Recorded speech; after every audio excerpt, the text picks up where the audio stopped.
Queridos suscriptores de la Iglesia Cristiana Vida en Armonía, mi nombre es Edgar Gustavo Méndez Domínguez. Les voy a hacer una pequeña reflexión acerca de la conversión al cristianismo. Uno de los hechos más relevantes los encontramos en Hechos del 1 al 9, que tiene que ver con la conversión del apóstol Pablo, más conocido anteriormente como el Saulo de Tarso. El texto dice así: Saulo, resoplando aún amenazas asesinas contra los discípulos del Señor, se presentó al sumo sacerdote para solicitar plenos poderes para ir a las sinagogas de Damasco, con el fin de traerse detenidos a Jerusalén a todos los de este camino que pudieran encontrar, fueran hombres o fueran mujeres.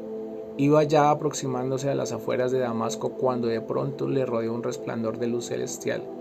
Saulo se tiró al suelo y oyó una voz que le decía: Saulo, Saulo, ¿por qué me persigues? ¿Quién eres tú, Señor?, le preguntó Saulo. Y el que hablaba le contestó: Yo soy Jesús al que tú estás persiguiendo. Pero levántate y entra en la ciudad y allí se te dirá lo que tiene que hacer. Sus compañeros de viaje se quedaron alucinados porque oyeron la voz, pero no vieron a nadie. Saulo se levantó del suelo, pero cuando abrió los ojos no pudo ver nada. Los otros le tomaron de la mano y lo llevaron así a Damasco. Tres días estuvo ciego y no comió ni bebió nada. Este pasaje tenemos el relato de la conversión más famosa de todos los tiempos. Debemos intentar hasta donde nos sea posible entrar en la mente de Saulo. Al hacerlo vemos que no se trata de la conversión repentina, sino de una rendición repentina. Algo de Esteban se le había grabado en la memoria de una manera indeleble. ¿Cómo era posible de que un malvado muriera de esa manera? Para callar su persistente duda, Saulo se entregó a la acción más violenta que pudo encontrar. Primero persiguió a los cristianos de Jerusalén, pero esto ponía peor las cosas, porque una y otra vez tenía que preguntarse cuál era el secreto de que tenían aquellas personas sencillas para arrostrar serenas e intimidados ante el peligro y el sufrimiento. Así es que, antes de detenerse o retroceder, fue al Sanedrín.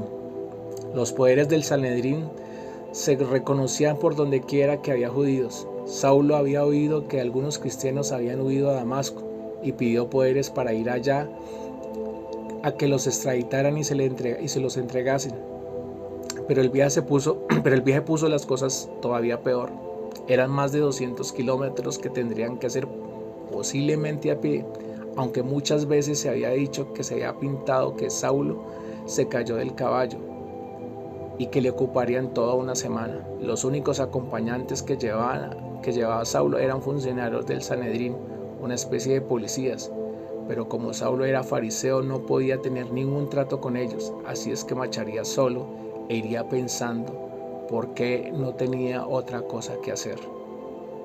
La carretera que pasaba por Galilea, y esto le hacía pensar aún más en Jesús. La tensión a su interior se le iba haciendo muy insoportable. Así que llegó a las afueras de Damasco, a una de las ciudades más antiguas del mundo. Poco antes de llegar a la ciudad, la carretera escalaba hasta el monte Hermón, desde el cual se contemplaba Damasco, una hermosa ciudad blanca que se extendía por una llanura verde, como se dice, un manojo de perlas en una copa de esmeralda. Se le describía así poéticamente. Esta región tenía un fenómeno característico.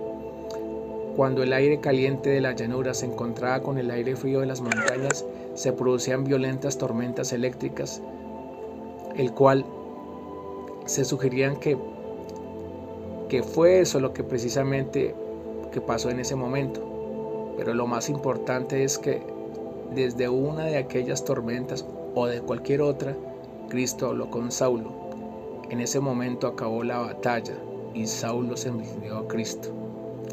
El que entró a Damasco era un hombre cambiado, y hasta ese punto, el que había pensado llegar a Damasco con una furia vengativa iba siendo conducido de la mano, ciego y menesteroso.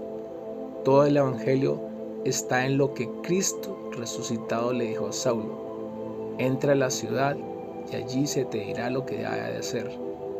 Hasta ese momento Saulo había estado haciendo lo que él quería, lo que él creía mejor, lo que su voluntad decidía. Desde ese momento se diría lo que había de hacer. Hoy, mis queridos hermanos, el cristiano es alguien que ha dejado de hacer lo que quiere y ha empezado a hacer lo que Cristo quiere que haga. Querida iglesia y queridos suscriptores, ¿cuál ha sido tu experiencia con la presencia de Cristo?